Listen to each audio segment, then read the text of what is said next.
De manhã nós analisamos mais uma parte teórica das modificações últimas do capitalismo e agora à tarde pretende-se ver como isso se dá na prática, como o sistema funciona do ponto de vista prático, assim como as repercussões na esfera geopolítica, as repercussões que esta vida econômica tem na esfera geopolítica. Nós temos aqui conosco, temos o prazer de contar aqui com a presença do professor Francisco Carlos Teixeira da Silva, que é historiador e professor da UFRJ e é professor emérito da Escola de Comando de Estado-Maior do Exército Brasileiro.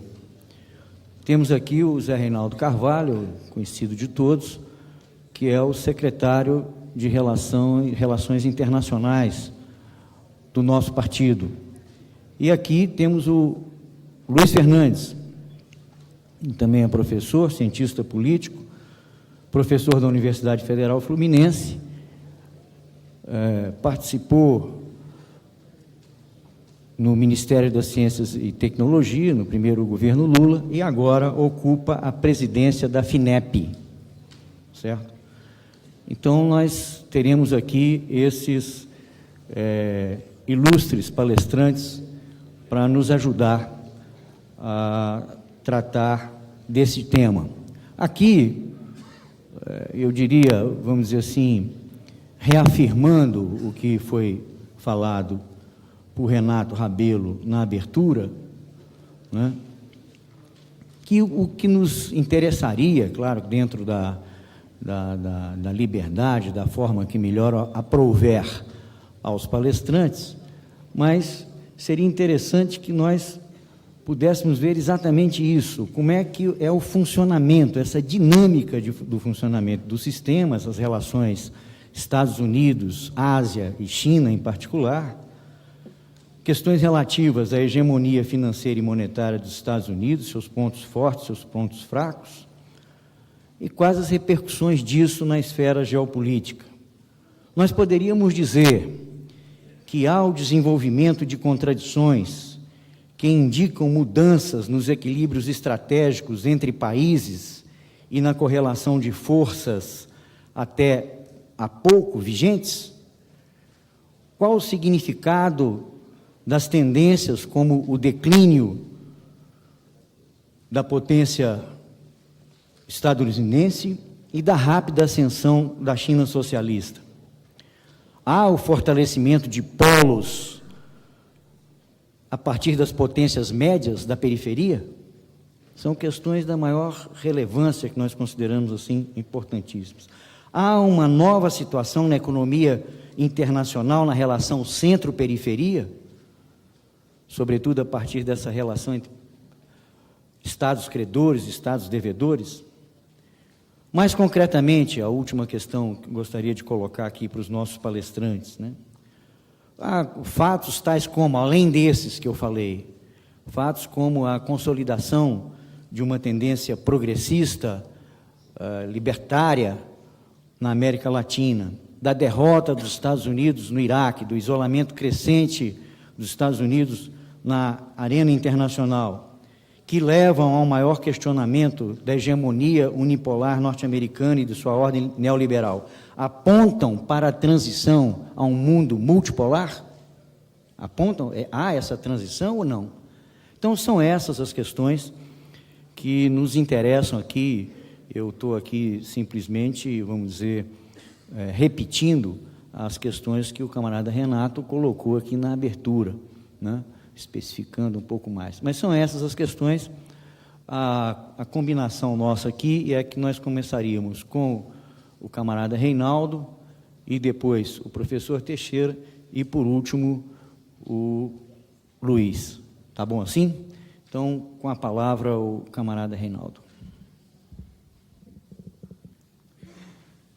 Boa tarde, queridas companheiras e queridos companheiros, membros do Comitê Central, dirigentes dos comitês estaduais, municipais, militantes de base do nosso partido, companheiras e companheiros da UJS. Primeiramente, meus cumprimentos ao camarada Renato, presidente do partido, camarada Adalberto, presidente do Instituto Maurício Grabois, camarada Viet Thao, do Partido Comunista do Vietnã, diretor da revista teórica desse partido e membro da Academia de Ciências do Partido Comunista do Vietnã, camarada Ângelo Alves, membro da Comissão Política do Comitê Central do Partido Comunista Português, camarada Laura, cônsul da Venezuela, da gloriosa República Bolivariana da Venezuela em São Paulo, camarada Pan Mingtao, da Embaixada da República Popular da China no Brasil e membro do representante no Brasil do Partido Comunista Chinês, camarada Dilermando Toni, coordenador desta mesa, companheiros professores Francisco Carlos e Luiz Fernandes. Eu vou me ater aos aspectos, digamos, geopolíticos, assim chamados, na formulação da questão, e apenas de passagem eu vou me referir aos aspectos, digamos, econômicos. Acho que isso pode ser bom para a nossa dinâmica, porque nós tivemos uma certa overdose, uma boa overdose de economia durante a manhã de hoje, e onde aprendemos muito com os depoimentos que foram feitos aqui. E para facilitar a expressão do meu pensamento, eu vou ler o resumo de uma intervenção que depois será facilitada às companheiras e aos companheiros. A grande revolução socialista de outubro, que com justiça homenageamos ao realizar este seminário, na passagem do seu 90º aniversário, fundou o que o grande escritor Jorge Amado chamou de o mundo da paz. Hoje, década e meia após os acontecimentos contra-revolucionários que resultaram na liquidação do socialismo na União Soviética e demais países do leste europeu, vivemos o mundo da guerra imperialista, que ameaça a paz, a segurança, a liberdade e a independência de todos os povos e nações. Estamos em guerra. Foi como o pretendente a tirano do mundo, George W. Bush, dirigiu-se ao Congresso dos Estados Unidos ao iniciar o seu discurso sobre o Estado da União em fevereiro do ano passado. Em outubro de 2001, reagindo aos atentados de 11 de setembro, os Estados Unidos iniciaram a guerra contra o Afeganistão. Alcançaram um sucesso político efêmero e militar também. Naquele episódio, aparentemente havia condições para o enfrentamento do terrorismo internacional através de mecanismos multilaterais e para a legitimação do uso da força pela comunidade internacional. Não foram poucas as ilusões a este respeito à época. Poucos dias antes do ataque ao Afeganistão, em 20 de setembro, a superpotência norte-americana anunciou ao mundo, através de um discurso do presidente George W. Bush no Capitólio, uma flexão em sua política externa, que viria a ser posteriormente sistematizada no corpo de ideias e conceitos denominados de doutrina Bush. Naquele 20 de setembro, o presidente George W. Bush exortou o mundo a criar uma coalizão antiterrorista. Dividiu as forças mundiais em termos maniqueístas. Quem não está conosco está contra nós. Ameaçou punir, também entre aspas, nações hostis, num prelúdio do que viria a chamar poucos meses depois de estados bandidos integrantes do eixo do mal. Tudo isso entre aspas. Contabilizou a existência de 60 países onde se albergam terroristas ou que são beneficiários da proteção dos governos desses países, esses terroristas. E ameaçou usar as armas de que dispõe em seu poderoso e sofisticado arsenal. O pronunciamento de Bush, em 20 de setembro de 2001, é o documento fundador da nova ordem, a proclamação dos meios e modos como percorrer o chamado novo século americano.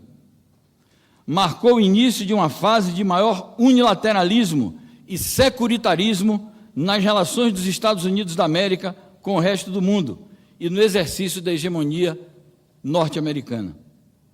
Abriu-se novo período que as forças anti-imperialistas no mundo, repetindo uma feliz expressão do comandante Fidel Castro, chamariam de tirania global. Um período de uso indiscriminado da força bruta, desprezo pela legalidade internacional e pelas instituições multilaterais. Abriu-se uma fase de militarização das relações internacionais e de decisões unilaterais que perdura e não há perspectiva visível de que será interrompida. Em 20 de março de 2003, os Estados Unidos e o Reino Unido bombardearam e invadiram o Iraque, alegando que o regime de Saddam Hussein estaria produzindo armas de destruição em massa. Em 2004, atuando como autoridades de ocupação naquele país, os governos dos Estados Unidos e do Reino Unido reconheceram que não havia armas de destruição em massa no Iraque. Não consta que algum país tivesse apresentado nas Nações Unidas alguma resolução exigindo a punição desses dois impérios criminosos que foram à guerra em nome de uma mentira. Nos 18 meses que transcorreram entre os atentados de 11 de setembro de 2001 e o início da guerra norte-americana no Iraque, em março de 2003, tomou forma e foi anunciada a chamada doutrina Bush. Os preparativos da guerra coincidiram com a gestação e proclamação desta doutrina. É também neste período que ocorrerá um interessante tour de force entre a diplomacia e a guerra, tendo como palco as Nações Unidas. A primeira manifestação pública reveladora da intenção dos Estados Unidos de atacar o Iraque foi feita pelo presidente Bush em seu discurso sobre o Estado da União em janeiro de 2002, quando utilizou pela primeira vez a expressão eixo do mal, vinculando o conceito ao Iraque, ao Irã e à Coreia do Norte. Abre aspas. Estados como esses e seus aliados terroristas constituem um eixo do mal, ameaçando a paz mundial, disse então Bush. Para a teórica de relações internacionais, estudiosa da política externa norte-americana, Cristina Soriano Pessequilho, abre aspas, desde o 11 de setembro, quando alguns membros do Departamento de Defesa, como Paul Wolfowitz, declararam que Saddam Hussein e Bin Laden haviam colaborado para atacar os Estados Unidos, hipóteses de um novo conflito contra o Iraque passaram a ser consideradas pelo executivo estadunidense. Mais adiante, essa mesma estudiosa da política externa norte-americana diz, isso em um livro que foi editado recentemente e que é a sua tese de doutorado, diz ela, anunciada como mais um capítulo da guerra contra o terror, iniciada em 2001, a nova guerra do Iraque fazia parte, como temos procurado destacar, de um processo muito mais amplo. A primeira intervenção preventiva sustentava-se em motivações multidimensionais da agenda neoconservadora, envolvendo o reposicionamento das forças norte-americanas na Eurásia. Fecha aspas, e encerro a citação da Cristina Pessequilho. Em 1º de junho de 2002, Bush fez outro pronunciamento definidor de seu pensamento, falando aos cadetes da Academia Militar de West Point, quando foi lançada a doutrina do ataque preventivo, uma reviravolta conceitual, uma verdadeira subversão do direito internacional, que somente autoriza o uso da força em defesa própria para combater ameaças reais, nunca ameaças potenciais. E em 17 de setembro, foi finalmente publicado o documento intitulado A Estratégia de Segurança Nacional dos Estados Unidos da América, oficializando a doutrina dos ataques preventivos. E é este documento, assim intitulado, que tomou o nome, vulgarizado pela imprensa, de doutrina Bush. Os argumentos para a guerra foram largamente difundidos, mas não se sustentavam. Os Estados Unidos diziam, primeiro, o Iraque é uma ditadura, segundo, apoia a Al-Qaeda, terceiro, possui armas de destruição em massa. A argumentação norte-americana punha em xeque princípios consagrados do direito internacional, contemporâneo, mas não só. O próprio princípio da soberania nacional, adotado desde a Paz da Westfália, em 1648, passava a ser questionado por um Estado imperialista. Para o direito internacional e a concepção centrada na soberania e autodeterminação nacionais, são ociosas discussões sobre a natureza política e ideológica de um Estado nacional. Mudá-la ou mantê-la é questão de autodeterminação. Ainda que a soberania nacional não possa ser invocada nos mesmos termos de 3 séculos e meio atrás, em virtude das relações de interdependência objetivas que se estabeleceram no mundo contemporâneo, o direito internacional, insisto, não reconhece a validade da doutrina bushiana dos ataques preventivos. O principal argumento dos Estados Unidos revelou-se funcional em termos de manipulação da opinião pública estadunidense, mas, ao mesmo tempo, pesou muito negativamente nas tentativas que o governo estadunidense e seus aliados do Reino Unido fizeram para obter o aval da ONU, que, afinal, nunca foi dado.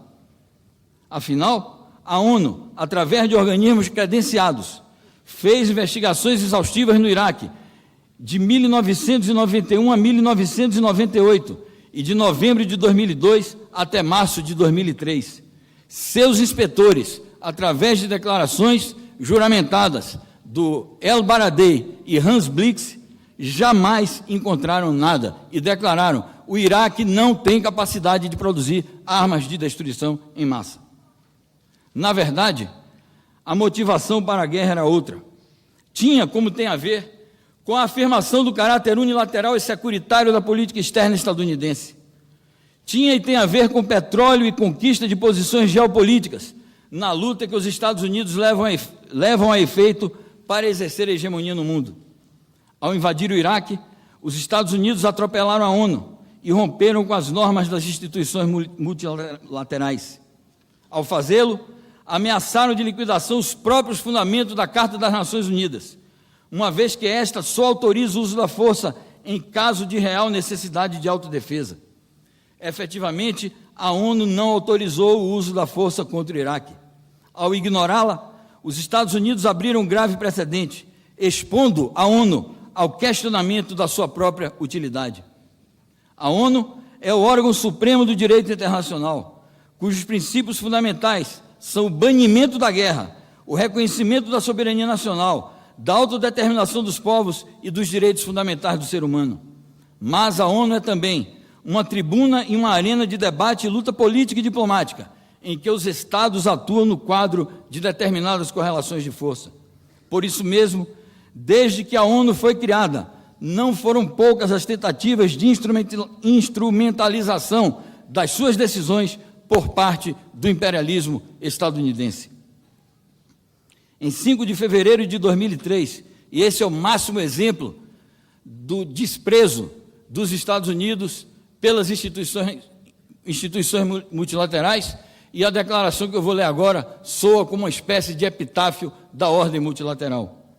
Em 5 de fevereiro de 2003, o então secretário de Estado dos Estados Unidos, Colin Powell, se apresentou ao Conselho de Segurança da ONU, quando supostamente provaria as acusações formuladas contra o Iraque. Eram os últimos movimentos a fim de arrancar a autorização para o uso da força contra o país árabe. Colin Powell perorou, mostrou fotos, gráficos, depoimentos de espiões e até um tubo de ensaio com o vírus do antrax. Foi patético, mas não provou nada. Numa cabal demonstração das tentativas norte-americanas para instrumentalizar o órgão da ONU, sentenciou no que soou como ultimato, não ao Iraque, mas à própria ONU, e como um epitáfio do sistema multilateral. Abre aspas. Este órgão, o Conselho de Segurança, coloca-se em perigo de irrelevância se não responder efetivamente e imediatamente. Fecha aspas. Os Estados Unidos perderam a batalha no Conselho de Segurança. Fizeram ainda uma tentativa para obter autorização ao ataque na forma de um memorando assinado também pela Inglaterra e a Espanha, em que se faz um histórico das alegadas violações da Resolução 1441 pelo Iraque, e conclui dizendo que o Iraque perdera a sua última chance para se desarmar. Por fim, Bush ainda tentou legitimar seus atos, encenando a farsa dos Açores, no que contou com a ajuda dos líderes direitistas ibéricos, o português Durão Barroso, então primeiro-ministro de Portugal, e o fascista espanhol José Maria Aznar, então presidente do governo da Espanha, este mesmo em cuja defesa em glória o atual ocupante do trono dos Bourbons perdeu a cabeça e o decoro diante de um impávido comandante Hugo Chávez na última cúpula ibero-americana.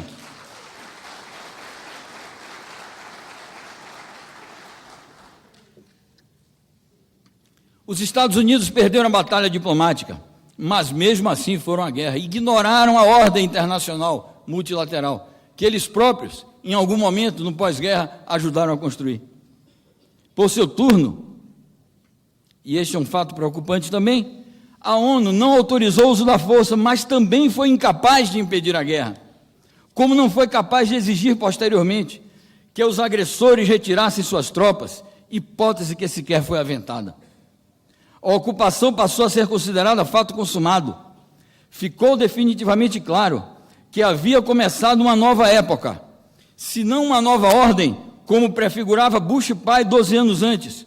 Passou-se a viver um momento novo, em que as instituições multilaterais revelaram seus limites, em que uma potência usou a diplomacia e a política como contrafação. Abriu-se uma dolorosa época de transição, de uma ordem com regras muito conhecidas, para algo que não se sabe bem de que se trata, e que mais se parece com desordem e caos, e num processo de degradação intensa do sistema internacional. Qual é a essência, camaradas, da estratégia de segurança nacional dos Estados Unidos? Que diz, em síntese, a chamada doutrina Bush?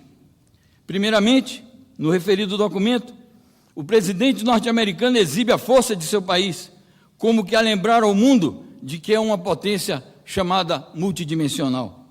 Diz ele, e me desculpem de estar citando tanto essa figura execrável do mundo de hoje. Hoje os Estados Unidos gozam de uma posição de força militar sem paralelos e de grande influência política e econômica. Em seguida, aponta seu alvo e demonstra sua disposição de estender a todo o mundo o chamado modo de vida norte-americano. Diz ele, defenderemos a paz, lutando contra terroristas e tiranos. Preservaremos a paz, construindo boas relações entre as grandes potências. E aqui vem o importante. Ampliaremos a paz, encorajando sociedades livres e abertas em todo o continente. E continua. A estratégia de segurança nacional dos Estados Unidos será baseada em um internacionalismo americano, que reflita a união de nossos valores e de nossos interesses nacionais. Tendo em vista os objetivos dos Estados malfeitores e terroristas, os Estados Unidos não podem mais somente confiar em uma postura reativa, como fizemos no passado. Não podemos deixar nossos inimigos atacarem primeiro. Precisamos adaptar o conceito de ameaça iminente às capacidades e objetivos dos adversários. Nesse documento, além do conceito do ataque preventivo, o presidente Bush refere-se à guerra permanente e estabelece uma conexão entre o terrorismo e determinadas nações. Diz ele, para derrotar esta ameaça, devemos usar cada ferramenta de nosso arsenal: poder político, melhores defesas da pátria, cumprimento da lei, inteligência e vigorosos esforços para cortar o financiamento terrorista. A guerra contra terroristas de alcance global é um empreendimento global de duração indefinida. Os Estados Unidos irão recriminar nações que estão comprometidas com o terror, incluindo aquelas que abrigam terroristas. Das definições constantes nesses pronunciamentos e das ações concretas levadas a efeito, como as guerras contra o Afeganistão e o Iraque, depreendemos que a atual posição internacional dos Estados Unidos compreende os seguintes aspectos: 1. Guerra infinita. 2. Guerras preventivas. 3. Acionamento do superpoder militar, inclusive nuclear, estadunidense. 4. Punição a estados nacionais considerados hostis. E 5. Política externa unilateralista e securitária. Citemos de novo Cristina Pesequilo. Diz ela, para o governo Bush, Mesmo antes do 11 de setembro, a América vive um momento unipolar, no qual seu poder deve ser exercido unilateralmente. Os atentados legitimaram esse padrão, validando a visão dos falcões neoconservadores, que passaram, com mais confiança e agressividade, a definir a nova agenda internacional. O discurso da segurança nacional, diz Pessequilho, passou a sustentar o unilateralismo. A discussão que tudo isso enseja é se trata de uma linha conjuntural, facilmente reversível, com mudanças também conjunturais, ou se estamos em presença de uma orientação de mais longo fôlego, uma orientação estratégica e permanente, destinada a ocupar lugar central na política externa estadunidense e não um breve parêntese. E eu acho que o nosso seminário, e essa mesa em particular, pode dar uma boa contribuição abordando e enfrentando essa questão. Observa-se que enquanto o pai do atual presidente anunciava o advento de uma nova ordem, na esteira daquela antiga Operação Tempestade no Deserto, que foi a Primeira Guerra do Golfo, os luminares do grupo que passou a ocupar a Casa Branca, a partir da eleição de George W. Bush Filho, elaborava a teoria do unilateralismo, da guerra permanente e das guerras preventivas. O problema que se apresenta é que outros países também foram inquinados como integrantes do eixo do mal, o Irã e a República Popular e Democrática da Coreia. Como a realidade não permanece estática e a conjuntura muda, conforme a crise do momento, a lista dos integrantes do eixo do mal também se altera. Cuba e Venezuela, Síria e Líbia, Birmânia e Belarus também já foram citados. O próprio Bush declarou que são mais de 60 os países terroristas ou que abrigam terroristas. Pergunto, serão também mais de 60 as guerras preventivas que os Estados Unidos empreenderão? Para além dos países inimigos, a doutrina Bush preconiza a guerra contra os grupos por eles indexados como terroristas. Também elaborada a partir dos próprios critérios estadunidenses, a lista inclui organizações que se reivindicam como movimentos ou partidos políticos, sociais, nacionais, religiosos e, conforme o caso, partidos com frente de atuação legal e com amplo respaldo de massas. Os exemplos mais típicos, para ficarmos com uma referência oriental e outra ocidental, são o libanês Hezbollah e as colombianas Farc, que buscam legitimar as próprias ações armadas que realizam como insurgência, rejeitando a qualificação indecorosa de terroristas. O combate aos grupos considerados terroristas e às chamadas redes informais, a partir das quais podem ser organizados atentados no território dos Estados Unidos ou alhures contra alvos estadunidenses, traz para a ordem do dia outro problema que tende a se tornar agudo, o de como combinar a chamada segurança global e a soberania nacional e a segurança interna e a democracia. Os exemplos nos Estados Unidos são tristes, porque eles criaram uma lei chamada Lei Patriota, e já 2 ministros, secretários, como eles chamam lá, da Justiça, o Ashcroft e o último agora, o Gonzalez, foram obrigados a pedir demissão pelos crimes que foram cometidos sob o seu comando, do que são os exemplos mais hediondos, as torturas em Abu Ghraib, as perseguições aos muçulmanos nos Estados Unidos, os sobrevoos ilegais na Europa, de aviões de um canto para o outro, e as torturas lá em Guantánamo. Companheiras e companheiros, perguntamos, que mundo virá dessa realidade que está aí? E já me encaminhando, então, para a fase conclusiva da minha intervenção. A deriva unilateralista e agressiva que a doutrina Bush promoveu no internacionalismo estadunidense suscita debates, além da inquietação e insegurança nos demais atores da política internacional, sobre os rumos que irá tomar e sobre o mundo que espera a humanidade no transcurso do século XXI. Unilateralismo ou multilateralismo? Mundo unipolar ou mundo multipolar? Declínio ou recuperação da hegemonia do imperialismo norte-americano? São temas atuais que frequentam não apenas as academias, mas também o mundo político, os estados-maiores militares e as chancelarias. Para mim, não há dúvida de que o sistema prevalecente, tal como é concebido pelos falcões que conduzem a política externa norte-americana, é unipolar e sua política unilateral e militarista. Não será por geração espontânea que o mundo se tornará multipolar e a política externa norte-americana multilateral. Nem devemos associar a nossa luta pela democracia, a paz e uma nova ordem mundial ao exercício do que alguns teóricos da política externa norte-americana chamam de hegemonia benigna pelos Estados Unidos. Não cederá posições sem cometer crimes contra a paz e a soberania dos povos e nações. Bush pai praticava uma política externa com acentuados traços de agressividade e exclusivismo. No entanto, essa política externa era por ele e pelos seus auxiliares denominada de multilateralismo seletivo. William Clinton praticamente destruiu o Iraque ao longo dos anos 90. Bombardeou e destruiu a Iugoslávia.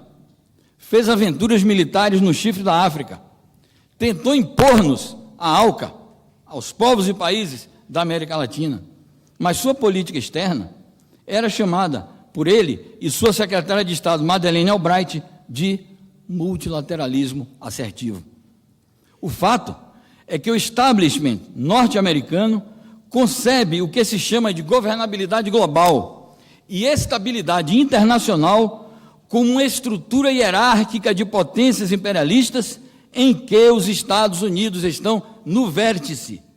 Uma multipolaridade e um multilateralismo, quando muito, exercidos ao sabor da manifestação dos termos de cooperação ou rivalidade entre as potências imperialistas. Eduardo Viola e Hector Leis, dois pensadores de direita, defensores da atual... Um é brasileiro, o outro não sei se é chileno ou argentino. O Viola é argentino? Bom, achava que era brasileiro. Defensores da atual política externa norte-americana, fazem no livro O Sistema Político dos Estados Unidos e Suas Repercussões Externas, uma coletânea de artigos organizada pela professora Luísa Vilhena de Araújo e publicada pela Fundação Alexandre de Gusmão e o Instituto de Pesquisas e Relações Internacionais, ligados ao nosso Itamaraty, uma bem documentada sistematização das mais relevantes correntes de pensamento e ação da política externa dos Estados Unidos. Dizem eles que essa política externa se divide entre as seguintes correntes: os unilateralistas moderados, os multilateralistas moderados e os multilateralistas. Os unilateralistas constituem o grupo atualmente no poder, o grupo do Bush. Os unilateralistas moderados seriam os que estavam no poder durante o governo do pai, Bush pai. Os multilateralistas moderados seriam o grupo do Clinton, e os multilateralistas, sem nenhuma chance de prevalecer, constituiriam a esquerda do Partido Democrata. Obviamente, a política que prevalecerá no mundo que virá, não resultará apenas... obviamente, a política que prevalecerá e o mundo que virá não resultarão apenas das opções a serem feitas pelos grupos de poder dos Estados Unidos. Como a política internacional é sempre uma relação de poder nos marcos da sociedade internacional, as próprias opções americanas ou estadunidenses, Romualdo, estarão condicionadas pela evolução da realidade objetiva, evolução que, por sua vez, está ligada tanto ao poderio norte-americano como ao das demais potências. Nesse quadro, ganha relevo a linha de investigação de Immanuel Wallenstein, que foi citado aqui hoje, o qual, num artigo escrito para a prestigiosa revista marxista estadunidense Monthly Review, afirma: agora, diz Wallenstein, peço que reflitam sobre tal anomalia. Como até o momento estamos vivendo em meio a uma forma de imperialismo particularmente agressivo e clamoroso, o qual pela primeira vez em mais de uma centena de anos está pronto para usar as palavras império e imperialismo, o que deveriam fazer quanto a isso? Agora, a resposta que a maioria das pessoas dá resumindo em uma palavra, é a força dos Estados Unidos. E outra resposta, numa só palavra, é a fraqueza dos Estados Unidos. O cenário atual revela os intentos dos Estados Unidos para impor a sua hegemonia. Diante das próprias dificuldades econômicas estruturais, entre estas a debilidade do dólar, muito bem abordada aqui hoje de manhã, com o maior passivo externo do mundo, frente à emergência de novas áreas econômicas, geopolíticas e financeiras que ameaçam seu primado, os Estados Unidos optam pela força exatamente como uma forma agressiva de reagir a essa situação de debilidade estrutural. Os Estados Unidos tentam vencer a competição global no terreno estritamente militar, onde são esmagadoramente os mais fortes. Buscam inverter uma tendência objetiva. Em 1945, os Estados Unidos detinham 45% do PIB mundial, hoje detém apenas 25%, mesmo percentual da União Europeia. Prevê-se uma ulterior diminuição desse percentual nos próximos 20 anos. Enquanto isso, o mundo assiste à vertiginosa ascensão econômica da China, à recuperação da Rússia e os conflitos de interesses entre os Estados Unidos e os países em vias de desenvolvimento. São contradições objetivas que tendem a se expressar no campo político. Rússia e China convergem no âmbito da Organização de Cooperação de Xangai. Há que levar em conta também, na evolução do quadro mundial, a reemergência das lutas anti-imperialistas e pelo socialismo, do que são expressões diferentes forças políticas em ascensão na América Latina. A maioria dos autores contemporâneos de relações internacionais concordam que estamos vivendo um mundo em transição. Ninguém se atreve a opinar categoricamente sobre a ordem que prevalecerá. As hipóteses existentes são as seguintes: 1. Viveremos o novo século americano. 2. Estabelecer-se-á um equilíbrio de poder entre potências equivalentes. 3. Uma nova Guerra Fria ou um período prolongado de caos e desordem. Na minha opinião, tudo nos leva a crer que o ambiente político em que se processam as relações internacionais, na atualidade, é caracterizado por um inaudito retrocesso. O principal vetor do quadro político mundial é uma abrangente e brutal ofensiva dos Estados Unidos para impor a sua hegemonia, o que cobra elevado preço aos povos e países que circunstancialmente se tornam alvo dessa ofensiva. Um preço que é pago em vidas humanas e retrocesso econômico e nas condições de vida, mas também com a perda de liberdade, de independência, segurança, soberania e direitos. É um momento político em que o diálogo é substituído pela força, a diplomacia pela guerra, as decisões multilaterais pelo unilateralismo. Tudo leva a crer também que, em grande medida, a estratégia atual dos Estados Unidos consiste em impedir o fortalecimento das nações que buscam um caminho próprio de desenvolvimento e em afastar a possibilidade de que surjam forças competidoras, seja em nível regional, seja no global. Nesse sentido, é importante notar como os Estados Unidos tratam de envolver a Índia e jogá-la contra a China, enquanto prosseguem seus esforços para estabelecer uma presença sólida no Oriente Médio e na Ásia Central. A ameaça de atacar o Irã guarda intrínseca relação com isso. Se é verdade que emergem novos polos econômicos e de poder político, como fenômeno objetivo e tendência inexorável, isto não significa que o mundo será multipolar no sentido do equilíbrio de poder ou do surgimento de uma espécie de diretório do século XXI. A ideia da paz perpétua kantiana não cabe num mundo de lancinantes contradições sociais e geopolíticas. Distantes também estamos do multilateralismo wilsoniano e do ordenamento das relações internacionais por um organismo multilateral estabilizador, promotor do equilíbrio, do direito e da igualdade. O malogro da Liga das Nações, na primeira metade do século XX, e o atropelo da ONU pelas políticas imperialistas de Washington legaram importantes lições. Não se pode, outrossim, opor a essa realidade a imagem de um caos que leve a uma conflagração generalizada que destruiria o mundo e o gênero humano. A aposta dos revolucionários dos socialistas, dos comunistas, será sempre um mundo de paz. Mas não nos façamos ilusões. O horizonte imediato sugere mais a ocorrência de conflitos e o estreitamento da margem para a cooperação e o entendimento. A razão disto são os dois grandes paradoxos da presente época.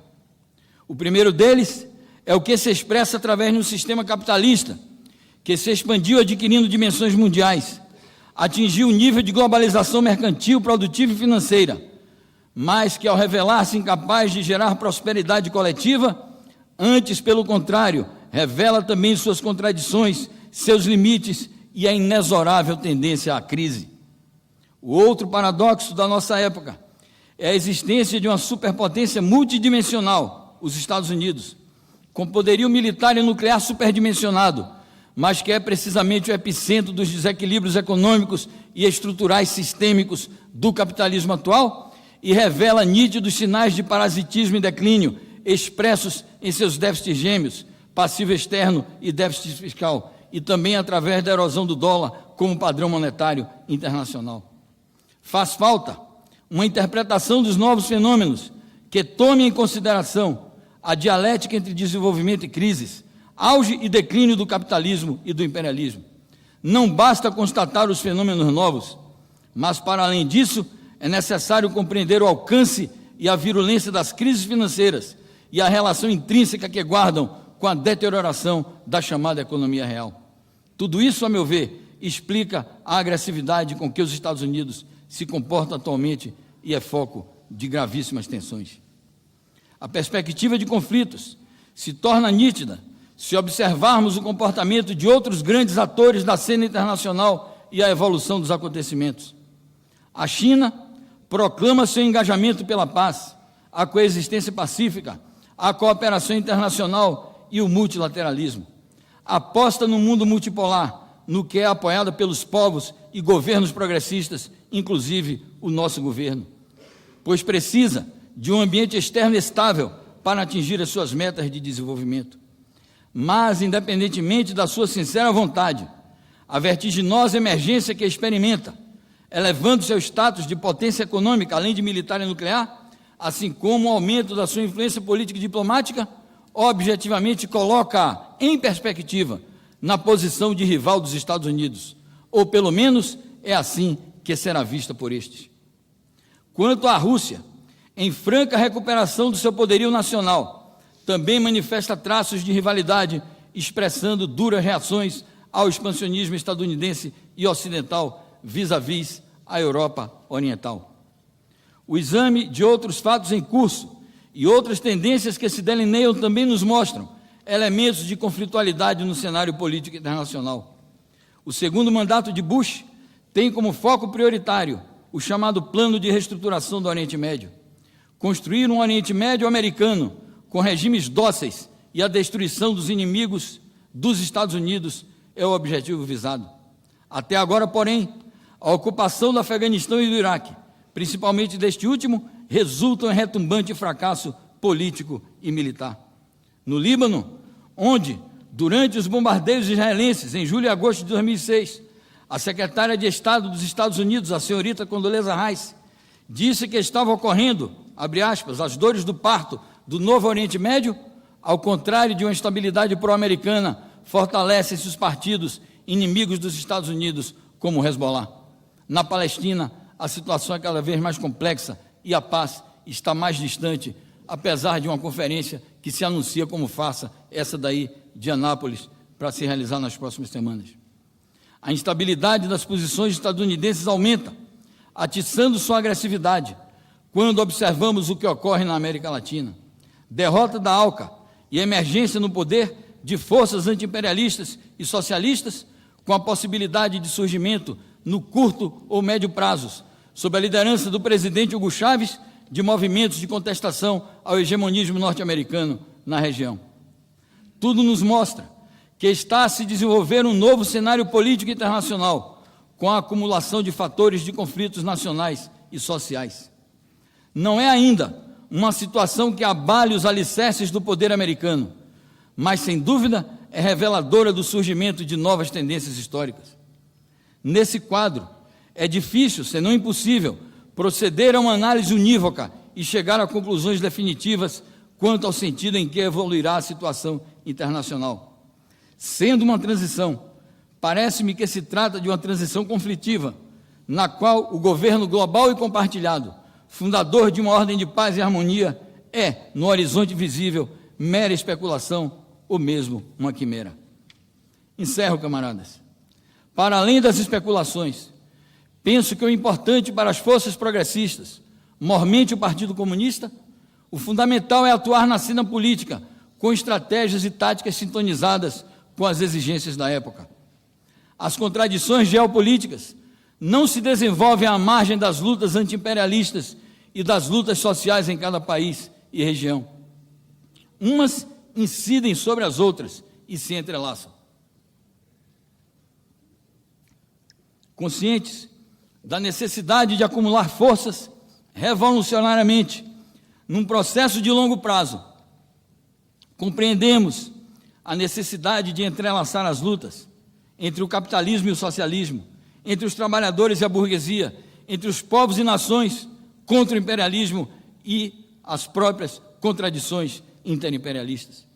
No processo de acumulação de forças, o essencial é infligir no dia a dia derrotas às políticas econômicas antissociais e antinacionais do imperialismo e derrotas às suas políticas militaristas e de guerra. O imperialismo não é invencível. A humanidade viverá no mundo de paz, o mundo socialista. Muitíssimo obrigado.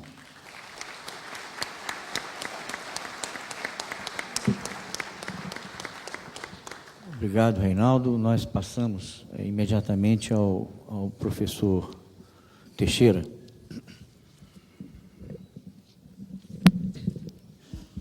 Quero agradecer muito ao convite dos amigos Renato e Adalberto para estar aqui hoje conversando com vocês e, de saída, afirmar que o trabalho do Renildo facilitou enormemente e vai permitir que eu economize grande parte do que tinha inicialmente previsto para se conversar aqui hoje.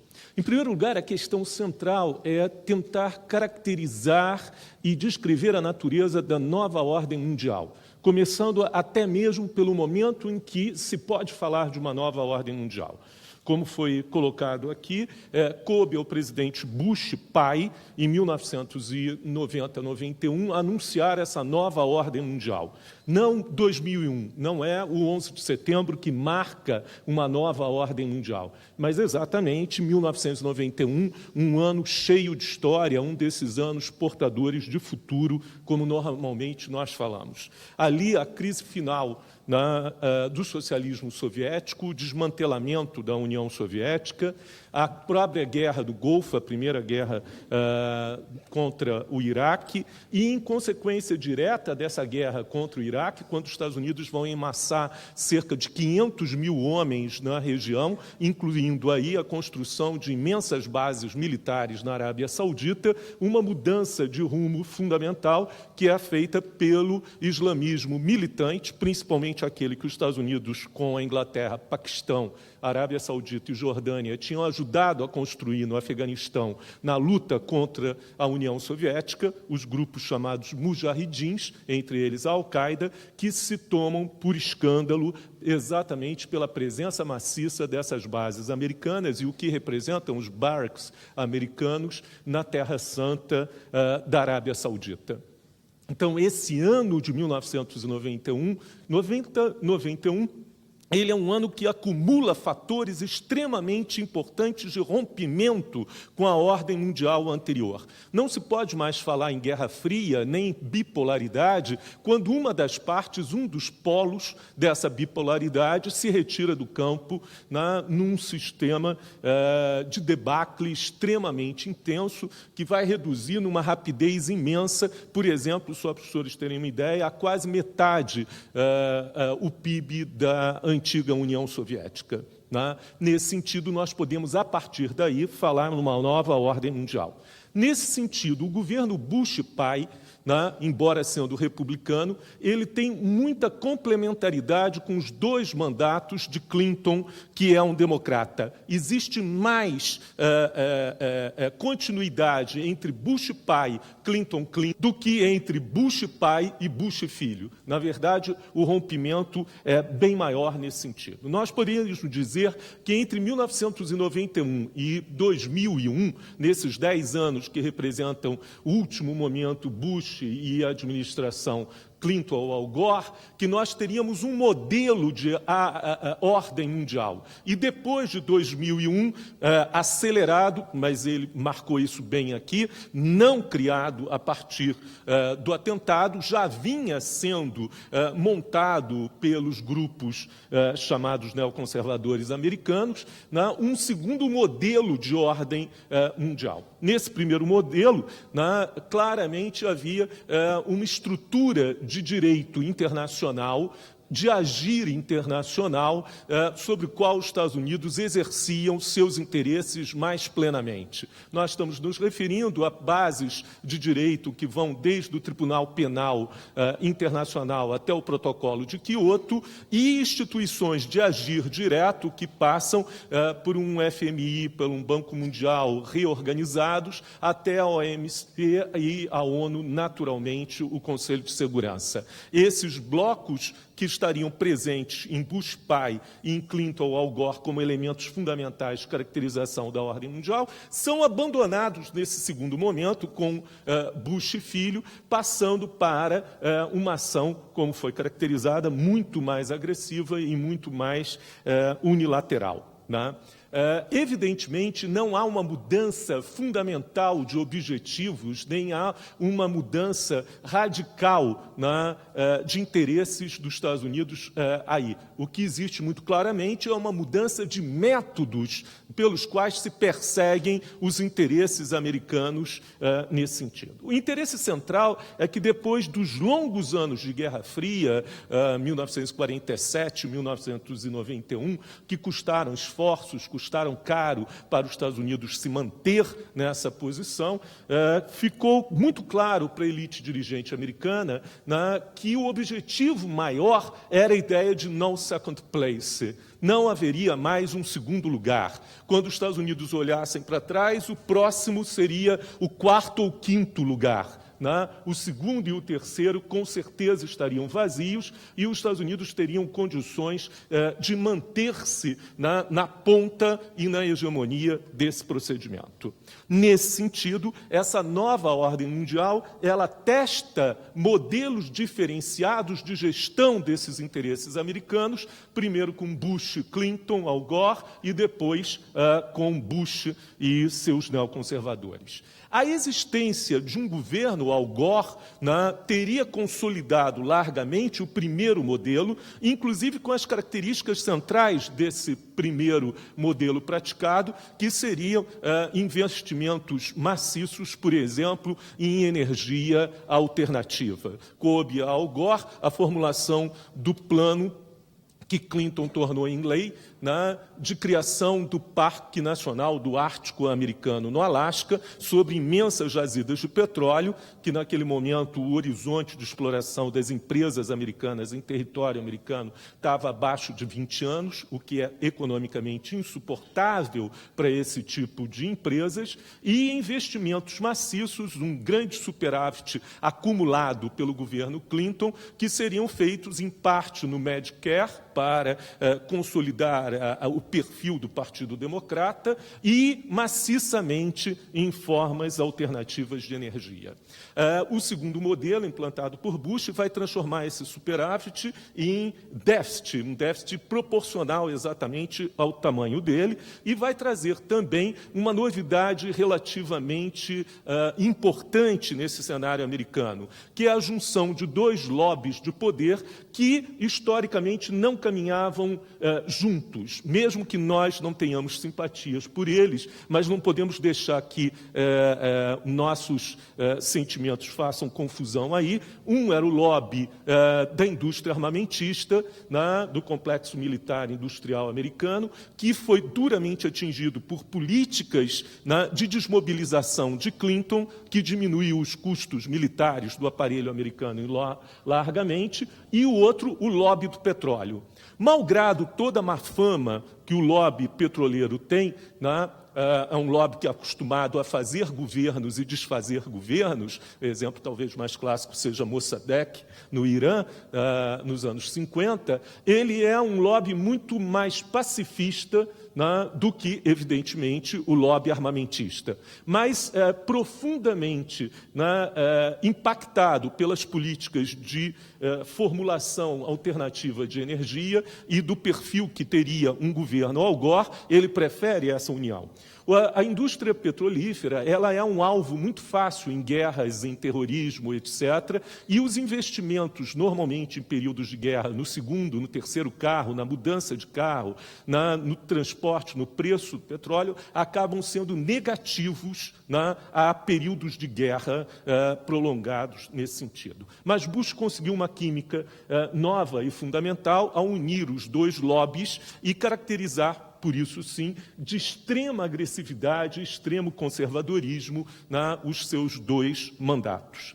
Aqui, ele levantou uma questão fundamental para a gente, enfim, sobre a decadência relativa, que seja ou não, dos Estados Unidos nessa conjuntura, e a opção por esses modelos de dominação. Ambos são modelos de dominação formulados pelas elites estratégicas americanas. Particularmente, eu tenho sérias dúvidas se nós estamos assistindo a um processo de decadência dos Estados Unidos. Mais uma vez, não devemos nos deixar levar nem pelo aquilo que é muito imediato, nem pelos nossos sentimentos mais emotivos nesse sentido. É verdade, sim, que os Estados Unidos partiram de uma situação de quase 50% da riqueza mundial, da produção de riqueza mundial, para uma situação de um quarto da riqueza mundial no período entre o fim da Segunda Guerra Mundial e os dias de hoje. Mas isso tem que ser colocado dentro de uma dimensão histórica e dizer que, na verdade, os Estados Unidos, como produtor de 50% da riqueza mundial, é que era a situação anormal, que era a situação totalmente anormal no cenário mundial, no sentido de que estamos pensando uma Europa destruída, uma Inglaterra com seu poderio econômico arrasado, uma Alemanha totalmente fora de posição, um Japão arrasado, e vários outros centros industriais também arrasados nesse sentido. Então, esse poder do dólar e essa capacidade dos Estados Unidos de ser responsável por quase metade da produção das riquezas mundiais, me parece muito mais conjuntural do que estrutural, invertendo aqui a análise que acha que há uma decadência estrutural dos Estados Unidos. Na verdade, a riqueza exacerbada dos Estados Unidos era muito mais conjuntural do que estrutural e muito mais no vazio causado aí. Também isso pode ser aplicado numa duração mais longa para o próprio caso da China. Uma China fora dos grandes circuitos mundiais é um cenário absolutamente novo em história e que só foi possível entre a Primeira Guerra do Ópio, entre 1838 e 1949, 48, 49, quando da vitória da Revolução. É um século em que a China, esses 100 anos da China desmobilizada, destruída, partilhada, humilhada. Mas o normal é que a China fosse o maior centro industrial da história. E isso foi assim desde a Idade Média, que a China desempenhou esse papel. Então, essa chegada da China não é uma novidade. A novidade seria a ausência da China na longa duração fora desses circuitos. O que faz um Estado se transformar num império? O que faz um Estado ser um império? Essa é uma pergunta fundamental na história e vários tentaram responder isso. Ainda logo nas primeiras semanas que tomou posse como secretário de Defesa dos Estados Unidos, Donald Rumsfeld chamou um grupo de cientistas políticos e historiadores e pediu que eles fizessem um estudo dos impérios na história e, com esse estudo, pudesse ver como impedir a decadência de um império. Esse grupo de estudiosos se reuniu só uma vez e entregou a função de volta a Rumsfeld, dizendo, olha, não tem como evitar a decadência dos impérios. Né? Os impérios não estão escritos na mecânica celeste, mas sim na história dos homens, no agir dos homens. Né? Lembrando o famoso livro, né, Luiz, Tout l'Empire périra, né? Todos os impérios, é um título absoluto, todos os impérios perecerão, inclusive dos Estados Unidos. O problema é entender se as dificuldades, se as transformações, sobre os impactos que hoje os Estados Unidos passam, são decadência, são ascensão, são adequação, são mutação, né? O que efetivamente se passa nesse sentido. Nós diríamos que, na atual configuração mundial, alguns elementos são fundamentais para se ter um império. Se tem que ter extensão, um momento de grandes estados. Né? Se tem que ter populações e dinâmicas demográficas muito ricas. Evidentemente, você tem que ter uma economia em crescimento. Você tem que ter um sistema de impostos, né, que seja capaz de financiar adequadamente toda a ação do império sem asfixiar a economia. Você tem que ter um sistema de tecnologia e inovação fundamental. Nenhum Estado terá um papel fundamental nas relações internacionais e no crescimento e bem-estar da sua população se for um consumidor alheio de inovação e tecnologia e não um produtor de tecnologia. Ele precisa ter também instituições políticas que tenham a perfeita aderência da população. A população tem que acreditar nas suas instituições políticas ou esse Estado não vai poder se manter. Em grande parte, a União Soviética apresentou sinais aqui bastante claros de perda de aderência da sua população. Precisa ter uma ideologia imperial aceita pelas suas populações. É preciso que a ideologia imperial, e isso pode acontecer sobre a forma de política, sobre ideologia, sobre religião, sobre qualquer um desses elementos de aderência. Precisa, enfim, dessa coisa intangível que o Joseph Nye Jr. chamou de soft power, né? Essa capacidade de outros olharem para ele e dizer, pô, queria ser assim, né? Quero viver ali, quero ir para ali, né? De alguma forma nesse sentido. Se nós pensarmos, essas são algumas das características que os historiadores, de forma comparada, levantam para pensar a manutenção e a continuidade do Império. Se nós pensarmos esses elementos, nós veríamos que os Estados Unidos não estão, de maneira alguma, ruins nesse ranking. Né? A sua demografia é uma demografia muito positiva, comparando, por exemplo, com a demografia russa, a demografia alemã, a demografia francesa ou a demografia japonesa, que perde 15 mil pessoas por ano, encolhe a ritmo de 15 mil pessoas por ano. É a mesma demografia da fundação da América? Não, é uma outra demografia. Nós estamos falando aqui numa demografia onde, por exemplo, latinos já ultrapassaram negros e se transformam cada vez mais num dos centros demográficos dinâmicos do país. O presidente Bush atual foi o primeiro presidente dos Estados Unidos a falar em espanhol na sua campanha presidencial. O que não era difícil para um governador, um ex-governador do Texas, nesse sentido. Isso quer dizer que aquela América WASP, branca, anglo-saxã, protestante, ela está se transformando em alguma coisa diferente. Por volta de 2035, será alguma coisa diferente nesse sentido. Mas isso quer dizer que ela será menos América? Quer dizer, que essas populações hispânicas estão aderindo menos ao American Dream, nesse sentido, esse sonho americano? Me parece que não.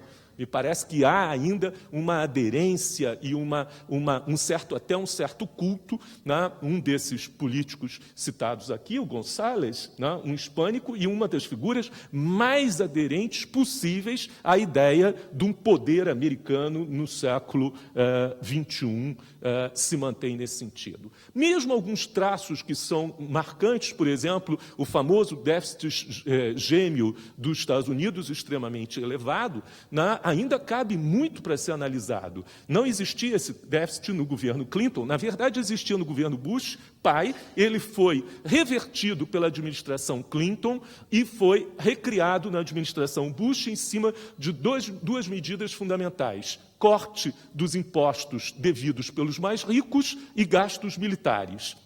Ora, se nós tivermos agora uma nova administração democrata depois de 2008 e se tiver medidas de controle dos gastos militares e aumento dos impostos sobre os mais ricos, exatamente como Clinton fez antes, esse déficit pode ser resolvido. E ele não é, por enquanto, de maneira alguma estrutural à economia americana.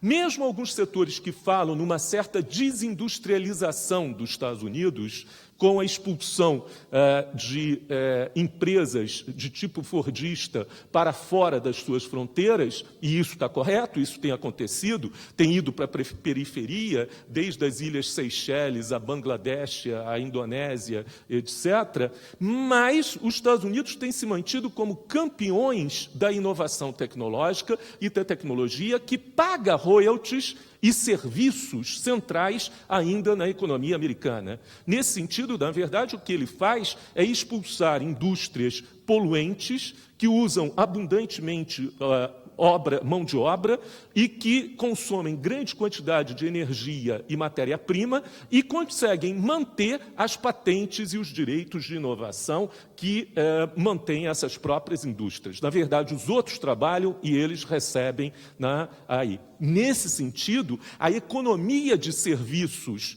e a economia de inovação continuam sendo poderosas na estrutura americana de forma muito clara nesse sentido. Não há aqui um anúncio de uma perda de vitalidade nesse sentido. Perda de vitalidade, por exemplo, sentida nos últimos quase 12 ou 13 anos pelo Japão, mas não comparável de maneira alguma com os Estados Unidos nesse sentido. Mesmo as crises institucionais, e a eleição de Bush, particularmente o escândalo eleitoral da Flórida, foi uma crise institucional de peso, foram resolvidas muito rapidamente com uma frente de ex-presidentes de ambos os partidos acalmando, retirando Al Gore de cena e o Supremo americano fechando a questão muito rapidamente e com um certo esquecimento das condições pelas quais Bush chegou ao poder. Ou seja, as instituições funcionaram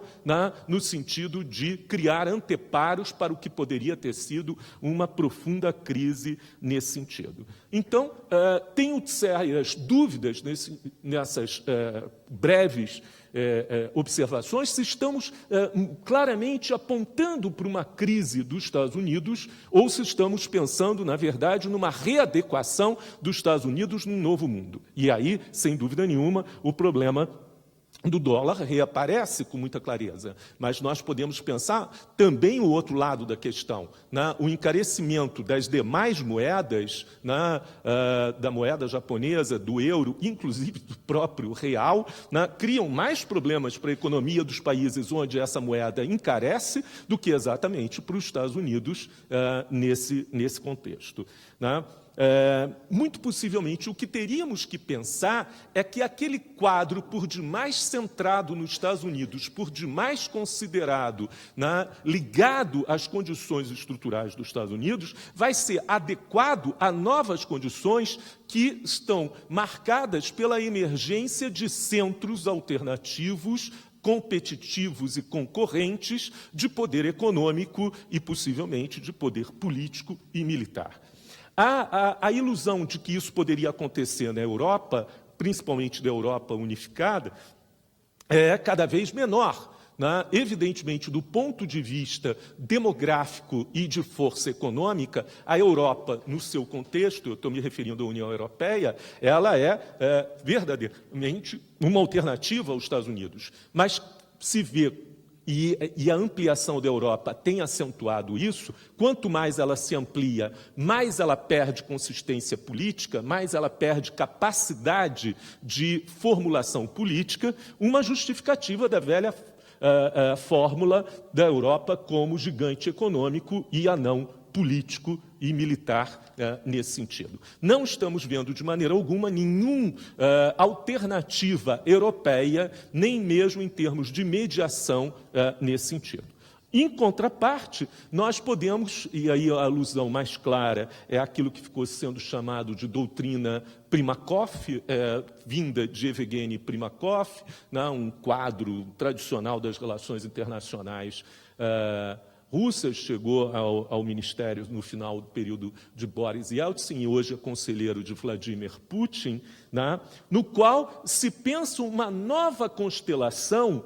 E a expressão constelação, nesse sentido, é importante, na qual os Estados Unidos continuam como principal centro de poder econômico, político, militar do planeta, mas surge ao lado dele, e o surgimento ao lado dele limita as possibilidades de plena autonomia e de pleno unilateralismo, centros alternativos de poder. Nesse caso, a própria Rússia restaurada em suas novas condições, a Índia, a China, o Brasil e, possivelmente, um ou outro país africano. Se fala muito na África do Sul, se fala muito na Nigéria e se fala muito também na Indonésia como possibilidade nesse sentido, embora esses países, por razões muito variadas, a Nigéria e a Indonésia pela instabilidade política, pela fragilidade institucional, e a África do Sul, bem mais pelo seu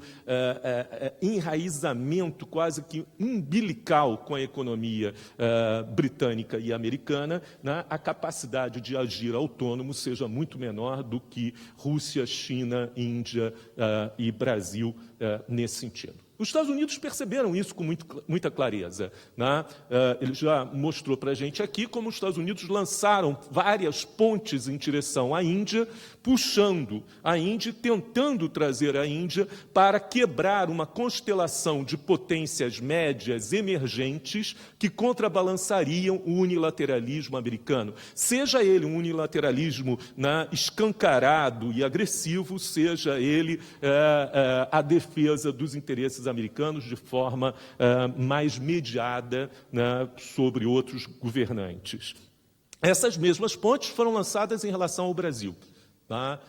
Depois da cúpula de Mar del Plata, quando se fracassa decididamente a construção da ALCA, o presidente Bush fica em Brasília, vem de Mar del Plata, fica em Brasília e faz uma oferta de grandes proporções ao Brasil, no sentido de uma parceria estratégica com o Brasil, tendo em vista de que o principal concorrente, o principal adversário, inclusive na geração de emprego, renda, etc., do Brasil seria exatamente a emergência da China popular e não dos Estados Unidos. Nós concorreríamos muito mais com a China, estaríamos sendo expulsos de mercados terceiros pela China do que exatamente pelos Estados Unidos. De certa forma, a blindagem do Itamaraty em relação a esses cantos de sereia formulados pelos Estados Unidos tem mantido uma posição intermediária extremamente flexível e, até certo ponto, de difícil manutenção. De um lado, a compreensão muito clara, e aqui tem um paralelo fácil de ser entendido depois, a compreensão muito clara que o papel do Brasil nas relações internacionais se potencializa no momento em que avança a integração sul-americana.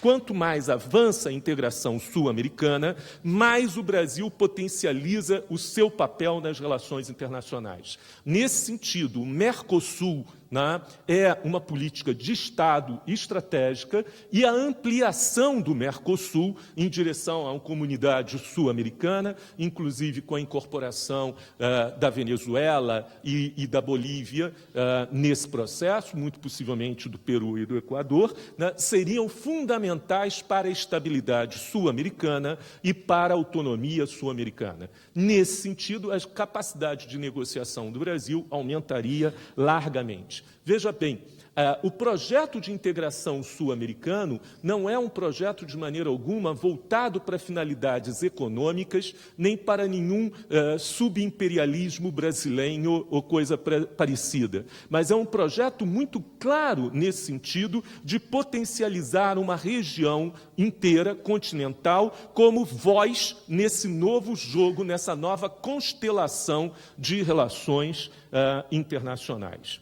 Nesse sentido, a ALCA não era, de maneira alguma, uma proposta viável, mas sim a negociação direta entre os blocos que se formam aqui e os Estados Unidos nesse sentido.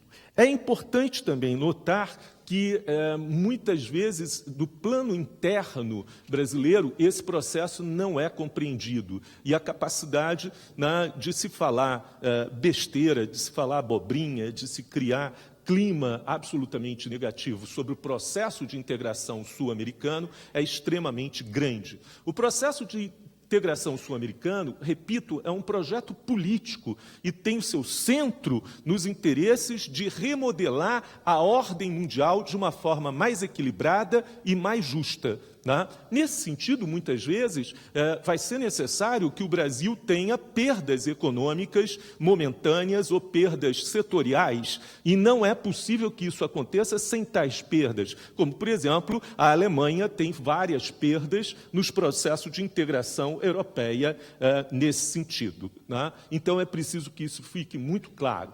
Também tem que se ter clareza de uma outra possibilidade extremamente importante que surge na América do Sul, como foi marcado aqui, e eu penso que isso é fundamental, um continente que se coloca agora na ponta do processo de repensar a globalização, que é a emergência de formas e movimentos políticos autônomos nesse sentido.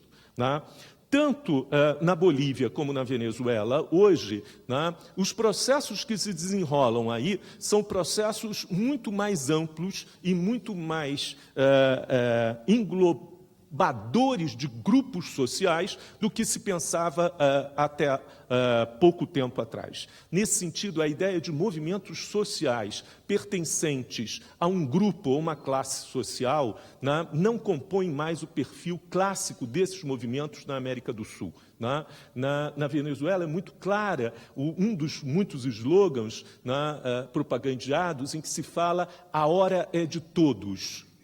Nesse sentido, a capacidade de criar grandes frentes e trazer ganhos para o conjunto da população é uma coisa fundamental. Essa é, sem dúvida nenhuma, a marca também no Equador e a marca na Bolívia. Particularmente no caso boliviano, a etnicidade do movimento, que muitas vezes não é compreendido, ela se explica pelo fato de termos ali 9 milhões de índios e mestiços de índios e 40 mil famílias brancas. Evidentemente, a etnicidade, nesse contexto, tem um papel extremamente marcante. Também tem um papel marcante, enfim, nesse processo, a ideia de que se consegue experimentar novas formas de agir e de representação política. É preciso que se tenha, e aí muitos amigos meus, principalmente na área de ciência política, têm dúvidas muito claras em relação a isso, de que, nesse novo contexto global, a história da Europa deve ser entendida como a história de uma das províncias da história mundial, e não como a régua e o compasso de toda a história. Nesse sentido, as formas políticas que surgiram do processo histórico europeu, marcados, por exemplo, com grandes nomes como Locke, como Montesquieu, como Tocqueville, pertencem a uma experiência histórica específica e que não se pode exigir que todos os movimentos sociais autônomos e que não têm compromissos com a história europeia acompanhem, copiem e implantem modelos de democracia liberal representativa originárias da experiência típica da Europa, uma das províncias da história, mas não todo o planeta história nesse sentido. É preciso que tenhamos tranquilidade em ver esses experimentos de democracia direta, de representação direta, como eles estão se dando, para pensar, na verdade, as transformações que estão se dando hoje no mundo. A tentativa de impor apenas um modelo, o modelo da economia de mercado e da democracia liberal representativa como o único modelo possível na história, implicaria em a gente aceitar a tese do fim da história. E o que nós estaríamos vendo hoje, na verdade, é o fim da tese do fim da história. A ideia de que existem, sim, modelos alternativos e possibilidades alternativas sendo construídas. Obrigado.